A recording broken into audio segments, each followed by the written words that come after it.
Muito bem, vamos lá. Retomando aqui então o nosso estudo do livro E a Vida Continua, nós vamos para o capítulo número 6, Trabalho Renovador. Esse capítulo, ele avança das experiências aqui, né, trazidas por Evelina Serpa e Ernesto Fantini, em que os dois, então, no plano espiritual, lá naquela instituição de recuperação, eles agora na condição de trabalhadores ainda novos, trabalhadores ainda recém-chegados, mas bastante interessados em se integrarem com o trabalho no plano maior, acabam encontrando então, né, Túlio, que foi um jovem com quem Evelina se relacionou no plano físico, e lá então ele tentou, né, inicialmente cometer um suicídio por uma desilusão amorosa provocada por ela, e depois então acabou sendo assassinado, sendo simulado pelo marido de Evelina, para aquele que se tornaria então o seu marido, né, simulando um suicídio. E aí então encontrando com Túlio no plano espiritual, Evelina então se dedicava agora a auxiliá-lo, né, nessa regeneração. Ele que se apresentava bastante desequilibrado, com uma ideia fixa com relação a ela, querendo novamente retomar aquela relação que eles tiveram durante a juventude, mas ele ainda se mostrava bastante endurecido, bastante resistente. E o Sr. Ernesto, se tornando ali um grande amigo de Evelina, a acompanhava também nesse trabalho, em que os dois então procuravam auxiliar Túlio nesse trabalho de recuperação. Ela então, a gente lembra daquela conversa que ela teve com o instrutor Ribas, que ela então se tornaria ali uma mentora maternal de Túlio, levando para ele orientações, né, de todas as formas possíveis, né, de todos os campos possíveis, né, da evangelização, do relacionamento saudável, do reequilíbrio, enfim, tudo aquilo que seria possível levar para ele como terapia. E aí então, nesse capítulo 16, nós vamos iniciar esse trabalho.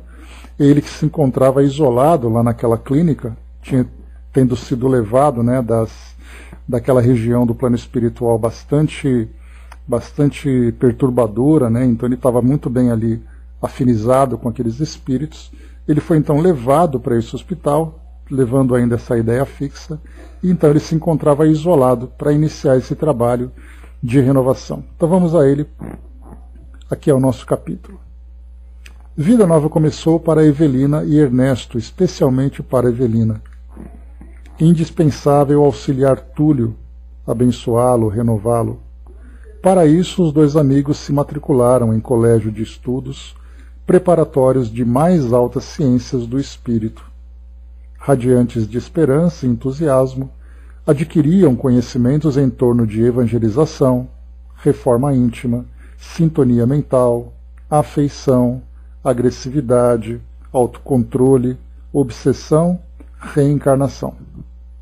Então, inicialmente, cheguei até a trazer para vocês uma introdução no nosso encontro passado, lendo exatamente esse parágrafo, quando falava aqui sobre eles se matricularam em colégio de estudos preparatórios de mais altas ciências do espírito. Quais são essas altas ciências do espírito? São todos aqueles conhecimentos que dizem respeito ao espírito e o seu processo evolutivo.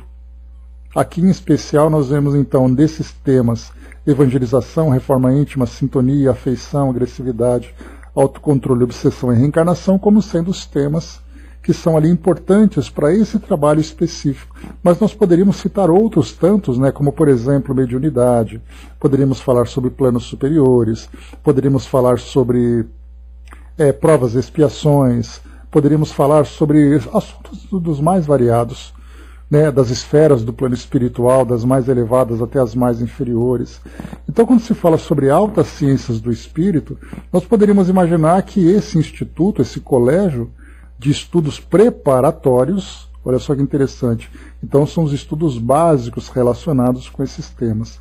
Nós poderíamos imaginar ali como sendo uma grande universidade, em que você começa ali fazendo aqueles cursos, né, tendo esse conhecimento básico sobre essas diversas áreas, tendo ali também outros que são muito mais profundos, outros que são muito mais avançados, que somente espíritos em condições de acompanhá-los certamente poderiam ali, né, se beneficiar daquele conhecimento.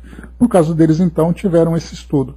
E aí a gente vai fazendo, né, aqui uma correlação com outras passagens que o próprio André Luiz trouxe para nós, como, por exemplo, né, que eu já comentei também no livro Sexo e Destino, quando então lá os nossos personagens fizeram então aquele curso sobre sexo nas suas mais variadas, né, aplicações, né, desde a afetividade, da maternidade, enfim, tantos outros ali. Então a gente percebe que no plano espiritual vai sendo oferecido então, né, esses conhecimentos para os espíritos que vão ali trabalhando, né, de acordo com o caminho que eles vão escolhendo, né, ou as possibilidades que eles apresentem.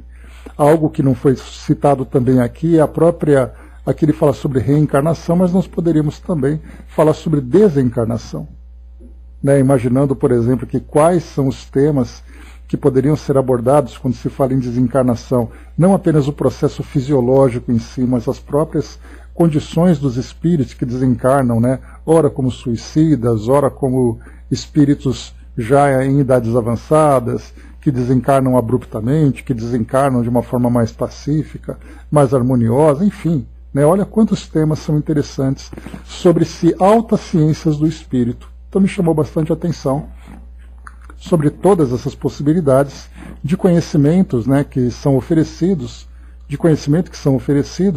e nesse caso aqui eles se matricularam como parte do trabalho que eles fariam. André Luiz mesmo, né, nem comentou lá em Nosso Lar, quando ele começou a se dedicar a essas tarefas, mas ele adentrou ali mais na parte da medicina também do plano espiritual.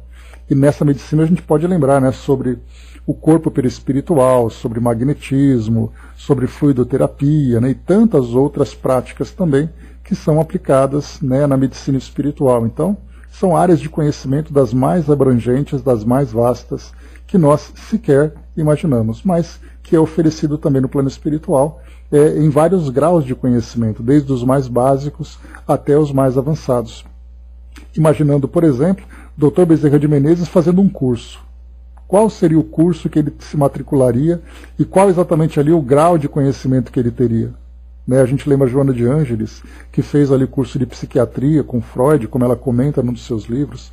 Né, então, quer dizer, o plano espiritual ali é um paralelo, né, uma comparação com o plano físico em termos de ciências e busca de conhecimento, mas de uma forma muito mais avançada, em que aqui no nosso mundo, né, tendo as ciências materiais, as ciências do mundo físico como o nosso objetivo, nós podemos perceber como são pálidos aqui, né, os nossos institutos que fazem a divulgação desse conhecimento. Então, bom dia, Mami, bom dia, Brás. Vamos lá, então. A fim de conversar construtivamente com aquele que se lhe extraviara a conduta pessoal, nesse caso Túlio, né, a senhora Serpa munia-se de instruções com que ele pudesse ganhar o raciocínio. Competia-lhe o esforço mais grave, desfazer-lhe na mente o quisto de ilusões que ela própria criara. Fantine, contudo, que se compadecera fundamente do rapaz menos feliz, de acordo com os avisos do Instituto de Proteção, poderia acompanhá-la a pequena distância com a obrigação de intervir quando necessário. Então, o Instituto de Proteção, que era onde ele se encontrava, ela, né, a senhora Evelina Serpa, tinha então ali a responsabilidade de auxiliar Túlio, já que ela foi o pivô do desequilíbrio em que ele se encontrava, né, e o senhor Fantine aqui acompanhando, né, numa pequena distância, como auxiliar do trabalho que ela poderia realizar. No dia marcado para o início da tarefa, a subdividir-se em visitas de esclarecimento e enfermagem 3 vezes por semana, Ribas seguiu em pessoa os 2 obreiros para o refúgio de saúde mental em que os novos deveres se lhes impunham. Integrando diminuta comunidade de enfermos da alma, o jovem Mancini se achava recluso em solitária dependência que o instrutor informou estar erguida à base de material isolante contra o impacto de vibrações suscetíveis de agravar-lhe a sede de companhias menos recomendáveis.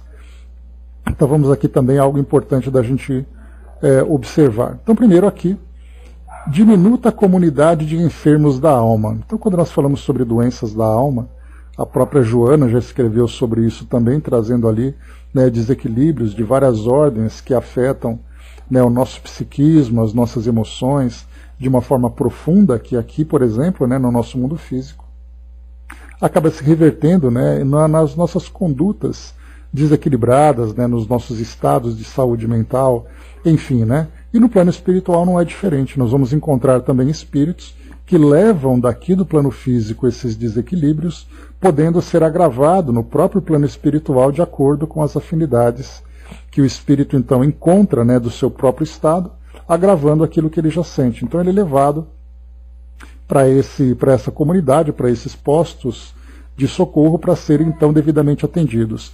E aí então vai exatamente ao encontro daquilo que certa vez nós comentamos sobre a grande legião de trabalhadores do plano espiritual versados em psicologia. Então psicoterapeutas, né, que vão trabalhar essas enfermidades da alma, não apenas trabalhando fluidicamente, trabalhando magneticamente, né, na estrutura perispiritual, mas trabalhando também no próprio psiquismo dos indivíduos. Então são aqueles que desencarnam, levando essas graves, né, situações, essas graves dificuldades, né, e precisam passar por esse processo. São processos longos, processos demorados, né, muito semelhante àquilo que nós vemos aqui no nosso plano físico. Um indivíduo que traz ali uma psicopatologia ou uma doença do psiquismo, né, das emoções, né, o trabalho longo que é, no caso de depressões, de ansiedades, né, de situações das mais variadas, como isso é difícil, fazer inclusive, né, com que sejam aplicados, né, medicamentos, práticas terapêuticas, enfim, tudo isso para poder fazer com que o espírito se recupere. Né? Me veio aqui uma imagem que ontem ou antes de ontem, eu conversava aqui em casa sobre algumas ações, né, dos nossos serviços públicos aqui em São Paulo, atuando junto àqueles grupos de dependentes químicos, né, que ficam concentrados naquele local, né, tristemente rotulado como Cracolândia. E ali então a gente pensa, né, quantos desses espíritos então que desencarnam na condição de dependentes químicos que são levados para esses grupos no plano espiritual, levando essas enfermidades da alma, também devendo ser tratados, né, nessa parte da dependência química. Né? Então, quer dizer, são situações realmente complicadas.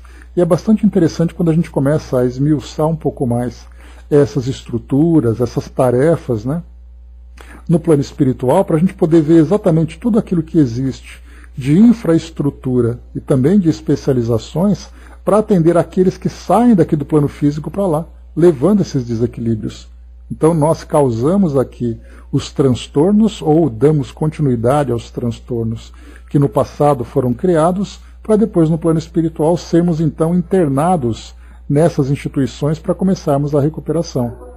Há aqueles que se regeneram, né, que se recuperam através das terapias que são aplicadas, e para outros, infelizmente, somente uma nova reencarnação em situações ali muito específicas, para que ele possa então se reabilitar para uma nova experiência, para uma nova existência. Né? Então é bem interessante a gente conhecer. Pois é, Brás, fora isso ainda, né, a gente fala aqui, né, dessas instituições no plano espiritual que já são melhor organizadas, que já são melhor estruturadas, mas a gente já viu também com o André Luiz lá nos postos de socorro, nessas faixas vibratórias mais densas, né, esses trabalhos emergenciais. Então, quer dizer, é fascinante a gente ver como tudo isso, né, vai mostrando para nós os caminhos que os espíritos vão seguindo no plano espiritual. A Angelina colocou, tem um livro, Os Descolados. Não conheço esse livro, Angelina, mas conta a história então aqui desses espíritos. Né? Quem são esses descolados? São esses espíritos que desencarnam como dependentes, como doentes e tudo mais? Bom, então aqui essa é a primeira parte, né, sobre os enfermos da alma, né? Fala sobre o que acontece com ele, né? Então caminhos bem interessantes também que vão sendo mostrados, né?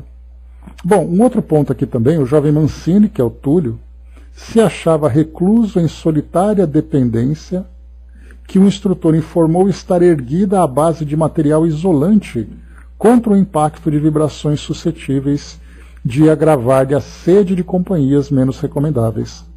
Então aqui também já mostra uma outra situação em que Túlio se encontra nessa pequena comunidade, nesse instituto, e ele está isolado à base de um campo, vamos dizer assim, um campo de força impedindo, que aquelas vibrações, tanto dele como aquelas desses planos inferiores, se encontrem ali e se conectem, agravando mais ainda a situação. Lembrando que quando nós falamos na força do pensamento, nós estudamos inclusive essa força do pensamento de um modo mais nobre, através, por exemplo, da prece, da conexão mental entre indivíduos em planos diferentes e tudo mais, mas nós encontramos também essa questão do pensamento nos processos obsessivos, e aqui nós vamos encontrar também espíritos que se buscam a distância, não apenas geográfica, mas também espíritos que se buscam em dimensões diferentes. Então é uma conexão muito forte, muito poderosa. Eu me recordo até, Brás, daquele livro, O Roqueiro no Além, que conta a história ali, a psicografia trazida por Raul Seixas, que mostra, estando hospitalizado numa instituição, havia uma conexão mental com outros espíritos, mesmo esses espíritos estando à distância. E aqui mostra então essa proteção necessária para que o Túlio, no caso, e o Túlio, no caso aqui, seja protegido para que ele possa recuperar, porque já basta o desequilíbrio que ele próprio produz.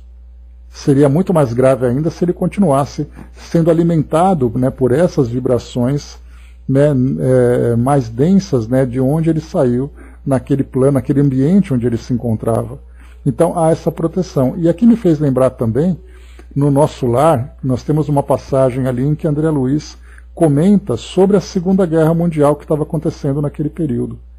E como as vibrações que vinham do plano físico durante aquele período todo, as vibrações envolviam aqueles pacientes que se encontravam em Nosso Lar e como eles sofriam com isso, como eles ficavam mais agitados, como eles ficavam mais perturbados, porque, mais uma vez, já bastava o estado moral em que eles se encontravam. E isso acabava, então, agravando mais ainda por causa das vibrações que vinham do nosso planeta. Então isso mostra as conexões entre os indivíduos, e a gente vê também até isso no centro espírita. Um espírito, por exemplo, conduzido para um trabalho de assistência a espíritos sofredores, ou então para um trabalho de desobsessão, nós temos ali então o espírito ele é levado para esse trabalho, mas muitas vezes aqueles que são os companheiros ficam do lado de fora com conexões mentais ainda vinculadas a esse espírito, fazendo com que ele se sinta assim, ou mesmo o próprio encarnado sendo atendido continua sofrendo, mesmo estando dentro de um ambiente religioso, do ambiente mais espiritualizado e tudo mais, mesmo assim as conexões continuam. Então, assim, realmente algo bastante delicado, bastante sensível e bastante grave também. Avançando, o orientador apresentou ambos os companheiros às autoridades e auxiliares do pouso de resgate, e tanto Evelina quanto Ernesto, sob beneplácito da simpatia geral, puseram mãos à obra. Então vamos começar aqui agora o trabalho propriamente dito. Túlio acolheu encantado a presença da moça e, de começo, reafirmara-lhe os protestos de devoção afetiva em ditirambos de lealdade e ternura. Esses ditirambos aqui no dicionário fala sobre aquelas poesias, aquelas declarações bastante empolgadas que aconteciam lá nos teatros gregos. Então a gente pode imaginar que assim que Evelina entrou, ela entrando na condição de uma terapeuta com sentimentos maternos, e Túlio se declarando ali como um homem absolutamente apaixonado diante da sua amada. Então ele fazia essas declarações de lealdade e ternura, e ela procurando ali com todos os esforços contê-lo, evitando exatamente aquela situação que nós encontramos nos capítulos anteriores, quando ela intimamente se sentia muito atraída e muito envolvida por Túlio, fazendo com que silenciosamente ela alimentasse esse estado emocional dele, fazendo com que ele chegasse àquela condição de desequilíbrio. E agora não, agora já preparada, ou mais preparada do que anteriormente, ela já chegava agora, né, já muito bem ali,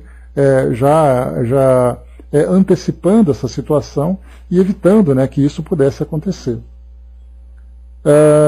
Angelina colocou, né, o que falei mostram alguns que continuam alimentando pelos pensamentos os que estão aqui na Terra, né, conexões mentais, influências, os próprios processos obsessivos, né, então tudo isso fala sobre essa relação mental que existe entre espíritos, mesmo que sejam espíritos em planos diferentes. Então Túlio se comportou dessa forma. A senhora Serpa, no entanto, redobrou cautelas emolduradas de carinho, suplicando a inspiração da vida maior para não falhar na missão que abraçara. Os diálogos terapêuticos, e aqui então tem um destaque, né, para diálogos terapêuticos, que é exatamente, né, aquilo que nós encontramos num processo de psicoterapia, né? Então o terapeuta, naquele momento em que ele se encontra com o paciente, estabelece diálogos terapêuticos, né, levando ali palavras de reflexão, direcionando raciocínios, né, esclarecendo situações. Então era o que Evelina fazia aqui então nesse trabalho, ela que se mostrava nesse caso como uma terapeuta, né, iniciante. Então, embora o preparo teórico que ela tinha, essa era a primeira vez que ela aplicava isso, né, tecnicamente, né, só que numa situação em que inevitavelmente ela estava envolvida emocionalmente. Então aí vinha um agravante também, porque um terapeuta que pega um paciente, ele pode ter ali toda a tranquilidade, né, e toda a lógica para poder conduzir aquele processo. No caso dela, ela fazia isso, mas diretamente envolvida com aquela pessoa. Então era muito mais difícil para ela, né? Os diálogos terapêuticos prosseguiam pontualmente. Apesar disso, Mancini não se desfixava da paixão que o absorvia, lembrando um barco chumbado ao solo, incapaz de afastar-se do cais. Então mostrava exatamente ali esse processo de auto-obsessão, essa fixação que ele mostrava, né, diante daquela que era, né, a sua amada. Principiasse Evelina a preparar clima adequado às lições e ele choramingava à maneira de criança doente. Ou seja, aquela criança birrenta, né? Eu não quero falar disso, isso aí não me interessa, o que me interessa é você, eu só quero falar de nós dois. Então ele ficava fixo nesse mesmo pensamento. Declarava-se indisposto e inabilitado para o estudo, desconsiderado, ofendido nos próprios brios. Nos brios próprios. Asseverava-se infenso a qualquer ponderação filosófica, alegando não sentir inclinação para assuntos de fé. Insistia em reconhecer-se unicamente um homem-homem na definição dele mesmo. E nessa condição não queria uma enfermeira ou preceptora, mesmo solícita quanto a moça se revelava, e sim uma companheira, a mulher dos seus sonhos. Né? Então eu não quero falar disso, isso não me interessa, eu quero falar de você. Né? Então essa era a ideia dele. Evelina ouvia pacientemente os remoques e lamentações incessantes, amparando-lhe os golpes e podando-lhes as impressões destrutivas, sempre assistida por Ernesto, que lhe supervisionava os esforços com generosa atenção. Imbuída das responsabilidades que lhe assinalavam agora a vida, e sendo criatura profundamente emotiva, a senhora Serpa concentrava-se de modo constante no esposo, nele investindo toda a carga de seus potenciais afetivos. Para sentir-se na posição de tutora maternal de Mancini, experimentava a necessidade de ser mais entranhadamente a mulher de Caio. Por essa razão, mentalizava-lhe a imagem a cada passo, endereçando-lhe em silêncio os seus mais belos pensamentos de amor. É verdade que Serpa não lhe havia sido o consorte ideal. Bom, antes da gente continuar, então nesse ponto aqui, a gente lembra que no primeiro encontro que Evelina teve com Túlio, e ela deu vazão, né, àquelas lembranças da relação que ela tinha, né, com esse jovem, fez com que não apenas ela se desequilibrasse momentaneamente, mas que Túlio também fosse alimentado, né, nos seus sentimentos pelas vibrações que ela mandava silenciosamente, que nós comentamos aqui há pouco. Mas o que ela colocou também foi que o antídoto que ela utilizou foi que no momento em que ela percebeu que isso estava acontecendo, ela focou o pensamento dela no marido. Mas aí então, conforme o instrutor Ribas comentou, já não dava mais tempo, já era tarde demais, porque ela já tinha instigado no rapaz aqueles sentimentos desequilibrados, mas ela fez o certo. Ela começou a lhe dar vazão inconscientemente. Quando ela percebeu, ela bloqueou isso tudo e focou no esposo para que pudesse dedicar os seus sentimentos apenas para o casamento dela, que ela tinha deixado no plano físico, embora ela se considerasse ainda como uma mulher casada. E aqui ela fez a mesma coisa. Então, durante todo esse trabalho, ela mantinha ali aquele pensamento dela, né, sempre no marido, para evitar que qualquer desequilíbrio afetivo pudesse afetar esse tipo o tipo de trabalho que ela realizava. Então, ela lembrava aqui também que ela canalizava o pensamento dela, né, assim como também os sentimentos, para o esposo. E aqui tem uma parte interessante, quando a gente começa a voltar então para aquela realidade que ela vivia. É verdade que Serpa não lhe havia sido consorte ideal. Isso porque, primeiro, né, a forma como o casamento se deu, né, até aqui embaixo ele coloca, né, além disso, sabia-o agora homicida, com refinados recursos de inteligência para ocultar-se. Então, primeiro, ela estava envolvida com dois jovens, e um mostrava esse desequilíbrio, e o outro acabava mostrando ali uma agressividade, né, na forma de se conduzir nessa relação, tanto que ele acabou cometendo esse crime. E depois, então, acreditando que o Túlio teria cometido suicídio, ela optou em se casar com Caio. Houve a gravidez, que nós vimos ali as circunstâncias dessa gravidez, quem era o espírito, né, que ela estava ali acolhendo, que era um espírito suicida, né, mas aí então houve a necessidade, pelo agravamento da saúde física dela, de fazer ali a prática do aborto terapêutico. Nesse momento, então, ela teve um agravamento da saúde dela, e o esposo, então, conforme foi colocado que ele não lhe havia sido consorte ideal, ele acabou, então, criando ali, né, uma relação extraconjugal. Então, enquanto ela se encontrava doente, ele estava tendo uma relação paralela. Então, eram essas duas situações. Ele era um homicida e tinha também esse comportamento. Mas, mesmo assim, ela dedicava o pensamento ao esposo, que é o que a gente vai ver agora, né? Evelina, porém, humana quanto qualquer ser humano, ponderava de si para consigo que ele se fizera criminoso por amá-la. Então, na verdade, foi um crime passional.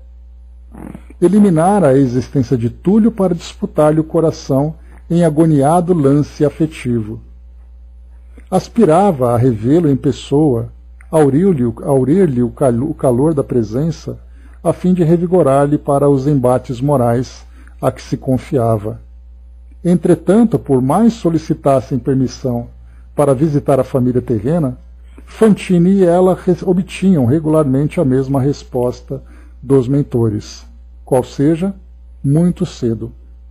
Bom, então aqui, ela, de certa forma, interessante, né, que humana como era, ela se sentia, de certa forma, envaidecida por ver dois homens disputando o seu coração. E vendo ali a atitude de Caio, né, era em nome do amor. Mesmo que fosse ali um amor, né, um amor desequilibrado, um amor possessivo, mas enfim, era o amor. Então ela dedicava o pensamento dela a esse esposo, apesar desse tipo, né, de comportamento. E ela sentia falta dele. Por isso, então, aqui ela desejava estar próximo para sentir o calor da presença dele. Mas aí vem uma parte interessante, que tanto ela, querendo estar próximo do esposo encarnado, como o Ernesto, querendo estar próximo da família, né, que era a esposa e uma filha, ali por volta de 20 anos de idade, né, a filha, os dois querendo estar junto com a família, o que eles recebiam de resposta dos instrutores era que estava muito cedo, que eles não tinham ainda, né, estrutura emocional para poder estar próximo da família. E nós vimos também, né, no próprio Sexo e Destino, quando uma das nossas personagens foi então conduzida para junto do esposo que estava encarnado, né? E qual foi o processo de desequilíbrio que ela entrou? Simplesmente por estar próximo, que ela não se conformava, que ela via a casa dela completamente destruída, que o marido estava doente, né? Então vocês se lembram, né, que era aquele que ele tinha tido um derrame, e ele era ali um homem, né, que tinha muitas posses, e a casa dele foi completamente ali, né, desmontada, descaracterizada, e ela, quando viu aquilo tudo, né, imaginando que ela seria alguém que poderia contribuir com o trabalho, pelo contrário, ela acabou se agravando muito mais a sua condição, tendo a necessidade depois de ser levada para poder receber ali o devido tratamento. Então cada indivíduo vai se comportar de uma forma diante daquilo que ele deixou. Para nós pode parecer muito fácil, né, quando a gente pensa, não, mas se fosse comigo seria diferente, porque eu teria ali uma tranquilidade enorme para poder lidar, né, para poder rever a minha família e tudo mais. Será? Dependendo da forma como a família vai se encontrar, da forma como ele vai se encontrar. Então, enfim, temos bastante ali, né, temos várias situações que podem desequilibrar o espírito. Então é preciso realmente que ele esteja muito bem equilibrado para poder se reencontrar com a realidade que ele deixou junto com os seus entes encarnados. Reconfortavam-se por isso com estudo e trabalho. Então aqui o que a gente vê também é que eles eram bastante resignados. Então eles estudavam e trabalhavam, né, se dedicavam, né, mesmo desejando. Queriam, mas como disseram que não era ainda a hora, que eles então se ocupassem, que eles melhorassem, e eles se dedicavam a isso. Né? Então aqui a gente vai encontrar dois trabalhadores bem dedicados, mas nem sempre foi assim. O próprio André Luiz também foi insistente, a gente lembra daquele caso que foi contado em nosso lar. Né? Então realmente é bastante delicado. Né? Então há aqueles espíritos rebeldes, como nós vimos aqui o Túlio no caso, né, que ele tinha ali o pensamento fixo em Evelina, e ele não tinha qualquer interesse, né, em qualquer tipo de lição, né, de aprendizado que fosse diferente, né, dessa aproximação que ele tanto queria. Quantos e quantos espíritos chegam no plano espiritual com sentimentos de medo, de perda, de rancor, de vingança, que são absolutamente refratários a qualquer tipo de instrução evangélica. Como isso é difícil. Então há aqueles que são mais dóceis, que são aqui mais acessíveis, assim nós esperamos também que nós sejamos assim quando chegar a nossa hora, né, de receber essa instrução. Há aqueles que aceitam, né, mas aceitam por falta de opção, há aqueles que resistem e há aqueles que negam esses efetivamente. Então também ali nós vamos encontrar diversas personalidades que se apresentam com maior ou menor interesse, né, nesse processo de desenvolvimento de reequilíbrio. Aqui nesse caso, esses dois então se dedicavam, né, se reconfortavam com estudo e trabalho. De vez em vez, o tete-a-tete entre ambos, as confidências. Então os dois ali, né, Ernesto e Evelina, conversavam ali, né, intimamente, trocando confidências sobre a saudade, sobre a vontade de reencontrar os entes queridos e tudo mais, mas mantinham ali, né, o cronograma que foi programado para eles. Ernesto falava enternecidamente da esposa Elisa e da filha Celina. Sensibilizado, entretecia no mágico painel da saudade a imagem das duas por espelhos cristalinos de amor, em que se comprazia mirar-se, conquanto a filha o tratasse muitas vezes com rebeldia cruel. De certo que a viúva e a jovem não arrostavam dificuldades materiais de vulto maior. Legara-lhes renda expressiva, boa casa, algum dinheiro em mãos honestas e fornecer-lhes pensão sólida e os seguros em que montara a defensiva doméstica. Então aqui ele lembrava da relação da esposa e da filha, a filha, uma filha rebelde para ele, né? Mas ali estavam bem estruturadas na vida material. Mas e a ausência? Indagava-se constantemente junto da amiga, que se lhe transformara em irmã de todas as horas. A ausência, a distância. Perdiam-se os dois em conjecturas, prelibando alegrias de reencontro. Achavam-se suficientemente informados de que entre eles e os amados do mundo se levantava agora o muro das vibrações diferentes. Em vista disso mesmo, não mais lhe seria possível retomar-lhes a atenção com quem volta de uma viagem. Competia-lhes a obrigação da conformidade perante quaisquer transformações a que se lançassem. Então, era preciso se conformar com essa mudança, a mudança de padrão vibratório, né? Por exemplo, a gente vê uma ilustração sobre essa passagem, em que coloca para nós aqui, né? Em vista disso, não mais lhes seria possível retomar-lhes a atenção como quem volta de uma viagem, ou seja, você viaja, passa um tempo fora, volta para casa, todo mundo abraça, todo mundo beija, pergunta como é que estava. Aqui não, aqui eles não viajaram, aqui eles morreram. Ou seja, passaram por um outro plano. Então já não é mais assim, quando eu voltar, vou reencontrar minha família com toda a festa, com toda a recepção. Não, acabou. A morte, na concepção de nós aqui encarnados, significa o fim, significa a ruptura. Tanto que dentro da própria cultura nós temos aquela clássica frase, né, dita no casamento, né, que estejam juntos até que a morte os separe. A morte separou, acabou. E aí, para ilustrar isso, nós vimos exatamente André Luiz. Quando ele volta para casa para encontrar a sua esposa, encontrar a sua família na sua casa, ele chega à casa desconfigurada, os filhos, cada um cuidando da sua vida, e a esposa que tinha ali assumido um outro matrimônio. E ele chegando em casa acreditando, eu vou ver minha esposa, quando eu abraçar minha esposa ela vai chorar de saudade. Nada disso, acabou.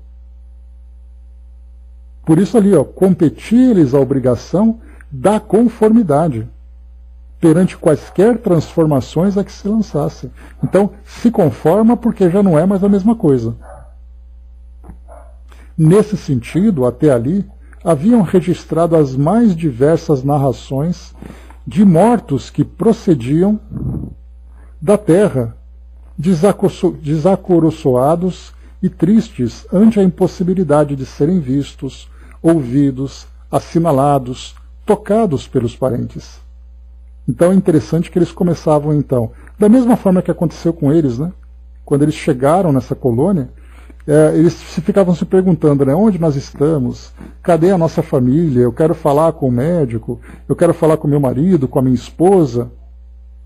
Agora não, agora eles já têm essa consciência de que eles estão desencarnados. E aí então, na condição, né, de calouros que eles estavam, passaram agora na condição de veteranos, ainda que sejam veteranos muito recentes, mas já esclarecidos, vendo outros espíritos que chegavam também na condição de calouros, apresentando as mesmas reações que eles tinham. Então, tristes, constrangidos, confusos, e mesmo tendo consciência de que estavam desencarnados, tinham também ali essa mesma tristeza, essa mesma frustração, com essa impossibilidade de chegar perto dos entes queridos, não serem ouvidos, não serem vistos, não serem percebidos e nem tocados pelos parentes. E é então que nós vamos encontrar situações em que encarnados, desencarnados, quando se aproximam dos encarnados, e esses desencarnados, sem estarem devidamente equilibrados, se aproximam, lançam aquele manto de vibrações desequilibradas, provocando ali o desequilíbrio também daquele encarnado, fazendo com que aconteça um processo obsessivo, mesmo não intencional. É aquela mãe sofredora, é aquele companheiro, aquela companheira, aquele pai, aquele amigo, que se aproxima do encarnado, implorando ali que seja reconhecido, que seja visto e tudo mais, sem se dar conta de como essa relação se torna negativa, se torna destrutiva por causa dele, que não se encontra ainda devidamente preparado. E continua aqui. Muitos voltavam consolados e esperançosos, como que libertos de laços e algemas que lhes fossem pesados aos corações. Então muitos daqueles que se aproximavam das famílias voltavam confortados, porque viam ali, né, que apesar dele não sentir, apesar dele não falar, né, recebiam ali pensamentos de carinho, recebiam preces, recebiam homenagens. Então eles voltavam realmente consolados e esperançosos. mas outros muitos regressavam desencantados e sorumbáticos, né, tristes, evidenciando pouca disposição para conversar. Então, depois que vão visitar, que recebem a permissão para fazerem essa visita, voltam uns felizes, outros sem muitas expressões, né, que mereçam destaque, e outros muito tristes. Então, era isso que eles ouviam desses desencarnados que tinham permissão para receber essas visitas. No caso deles, não é hora ainda, é muito cedo. Então eles tinham que esperar a vez deles e, da mesma forma, também imaginar qual será a reação que eles terão quando tiverem essa oportunidade, a partir desses tantos depoimentos que recebiam. Referiam-se a amigos e a mudanças radicais na vida caseira, né, aqueles que faziam essas visitas, né? Mencionavam desastres e falências na ordem afetiva, de almas inovidáveis. Eles dois, porém, se identificavam otimistas, confiantes. Evelina entusiasmava-se, derramando-se em nobres impressões diante de Ernesto atento.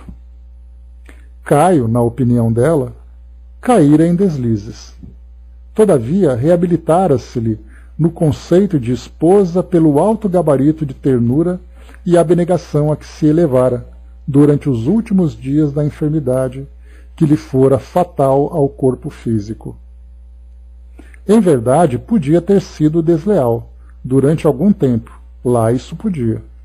Era um homem com as exigências naturais da vida comum e obviamente se distraía enquanto lhe aguardava a cura e o refazimento. Mas à frente da morte, diante da longa separação, modificara-se. Parecia haver recuperado a condição do noivo, amoroso, terno. Né? Então a gente lembra, né, nessa passagem que ele tinha ali, né, aquele comportamento extraviado, infelizmente, durante aquele período em que ela se encontrava adoecida. Mas quando ela começou a ter ali o agravamento da doença, e ela realmente ali, os médicos, né, não traziam grandes esperanças para ela, lembrando que ela fez uma cirurgia, e aí o médico então percebeu que, mesmo fazendo a cirurgia, percebeu que não havia muita coisa a se fazer. Ela já apresentava ali uma condição terminal. E aí então ele passou a se tornar um marido muito dedicado, fazendo com que ele então ali mudasse a percepção dela com relação ao esposo, né? Pelo devotamento dele, pela dedicação, que realmente, pelo que nós vimos, foi realmente uma dedicação muito sincera.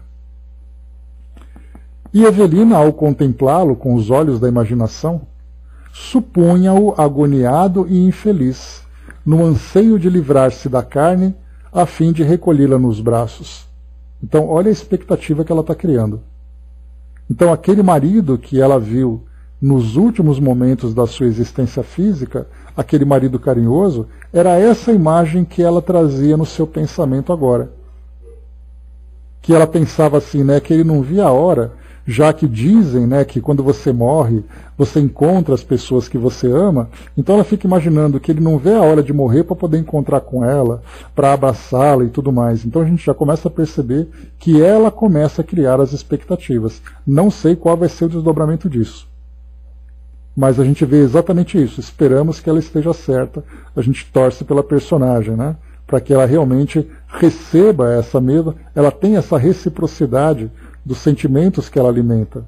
Mas a gente sabe aqui também que, com essas mudanças que acontecem no mundo físico, né, então, de repente, pode acontecer algo frustrante para ela. Antecipava opiniões, enquanto Fantine lhe guardava com interesse a doce expectativa. Solenizando alegações, asseverava que Serpa cometera até mesmo a loucura de eliminar a presença de Túlio no intuito de desposá-la.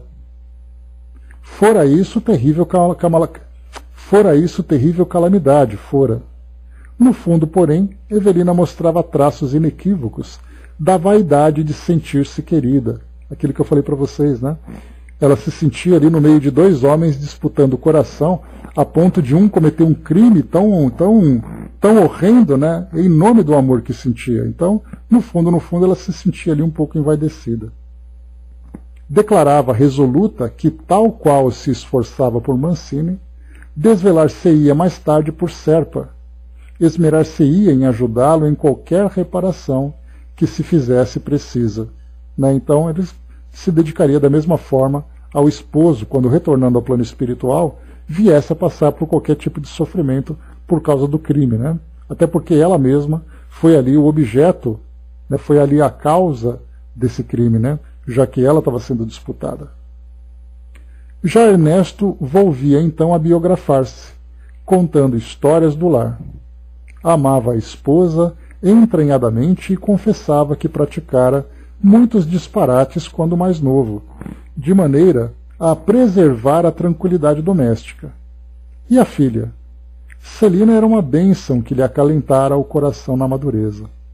Sempre terna, compreensiva, devotada, sonhara para ela um marido bom, amigo. No entanto, deixara aos 22 anos de idade, sem casamento à vista. Lembrando que a gente está aqui na década de 70, né? De 1970, né? Então, 22 anos de idade já era alguém que está na hora de casar, né?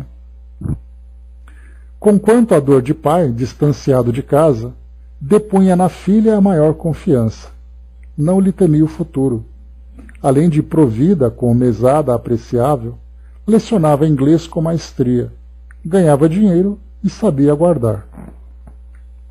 Mantinham-se desse modo sucessivas conversações entre os dois, sentimentais, saudosistas, né? Então todo esse aqui era o tema, né, que surgia entre eles quando eles falavam, né, com essa saudade de casa e tudo mais, né? Passados 6 meses de atenção e doutrinação, a benefício de Túlio, Ribas veio examiná-lo em pessoa, segundo promessa à vida. Então aqui já são 6 meses de terapia, né? Pessoal, me dá um aqui na área de texto, por favor, está todo mundo quietinho aí? Só para saber se vocês estão atentos aqui. Se está tudo bem com vocês, se precisa tomar alguma providência. Todos me ouvem? Ah, ok, a Angelina colocou aqui, beleza. Então, continuando aqui para nós, né?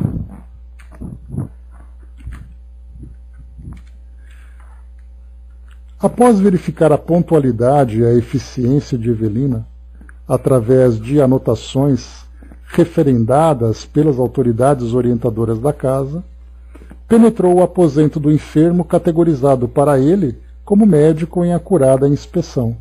Então aqui o próprio instrutor Ribas foi até o paciente para fazer uma avaliação do progresso que ele teve nesses últimos 6 meses desse processo terapêutico que Evelina estava desenvolvendo com ele, né?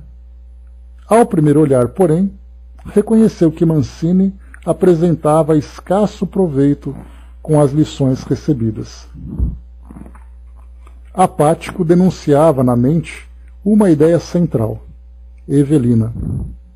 E com Evelina no miolo das mais profundas cogitações, vinham as ideias, o anseio de transformá-la em objeto de posse única, o tiro de Caio, o desejo de vingança e as escuras alusões da autopiedade. Então aqui nós vimos, né, esses eram, né, os temas que fervilhavam, né, no seu pensamento, que na verdade eram elementos de raízes profundas. Então primeiro, fazer com que ela voltasse a ser ali a sua grande amada.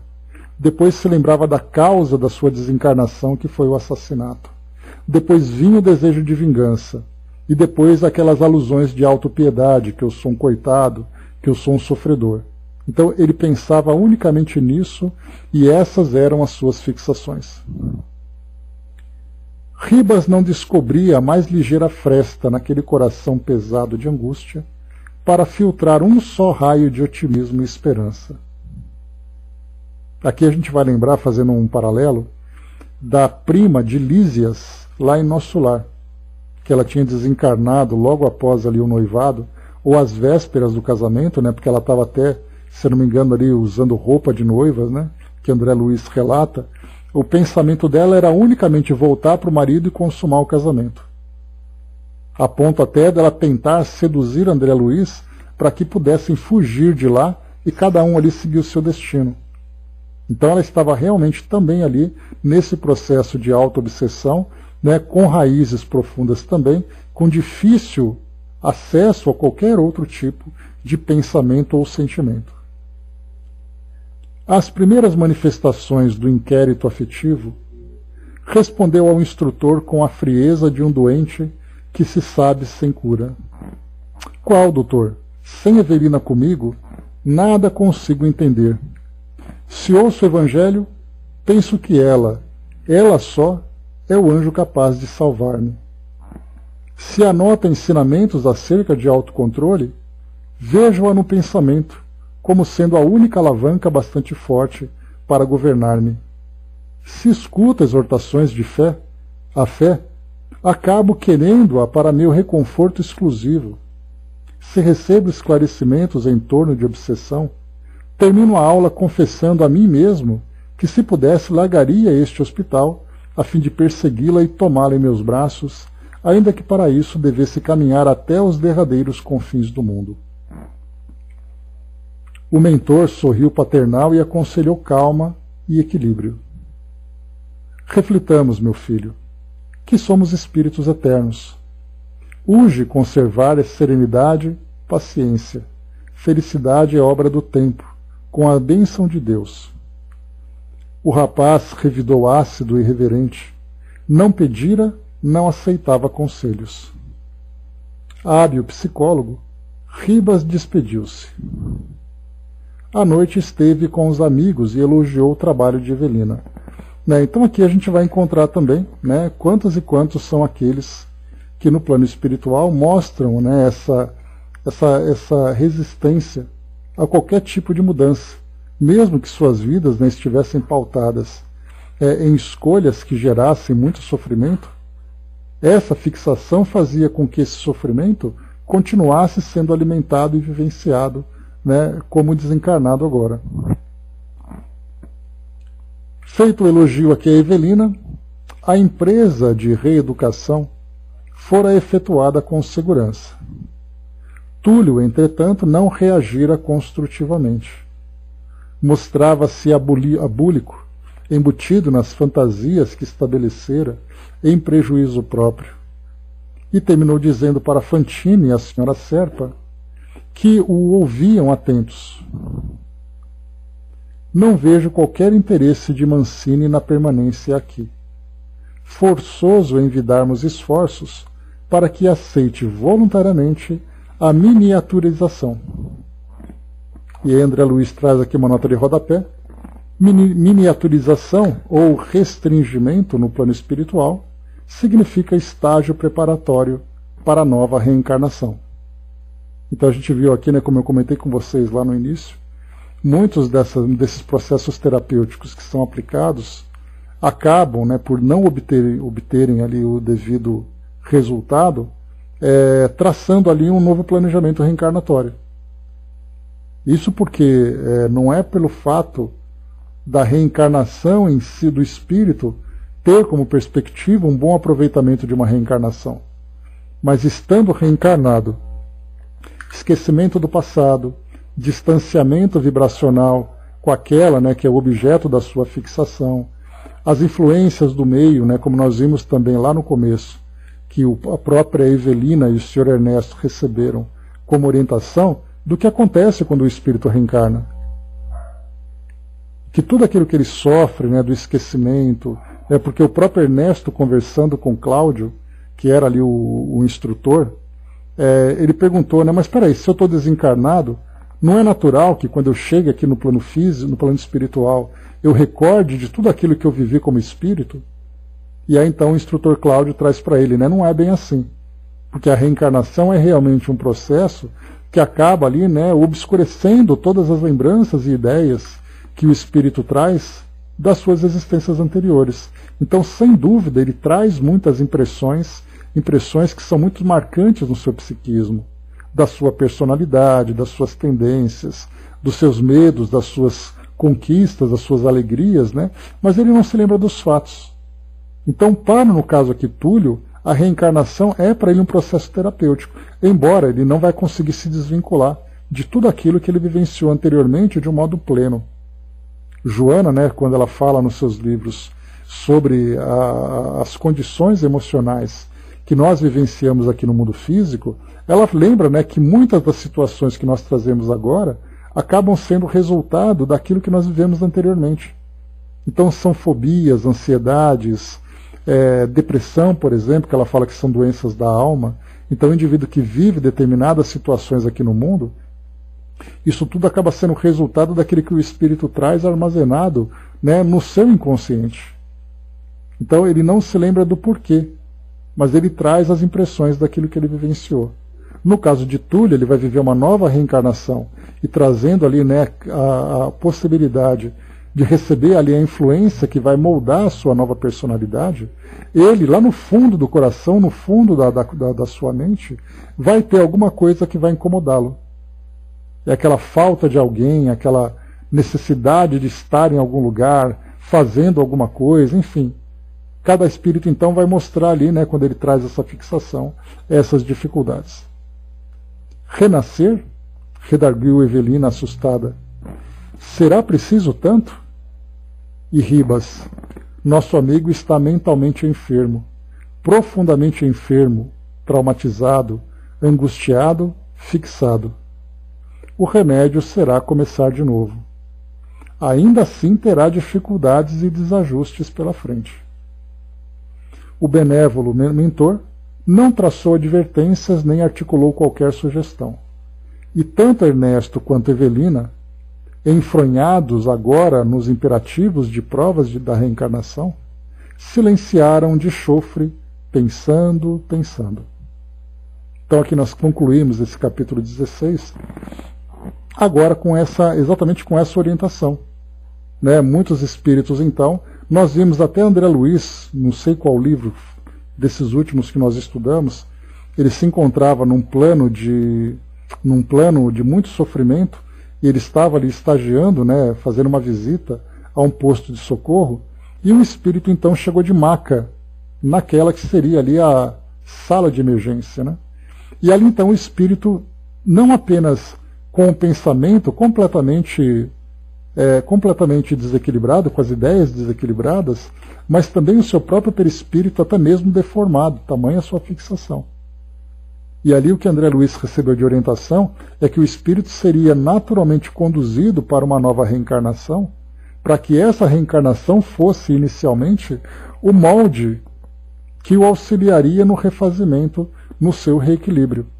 Então a gente lembra que há essas reencarnações que são terapêuticas, em que o espírito, poderíamos dizer em termos de evolução, de proveito consciente, lúcido, ofereceria muito pouco.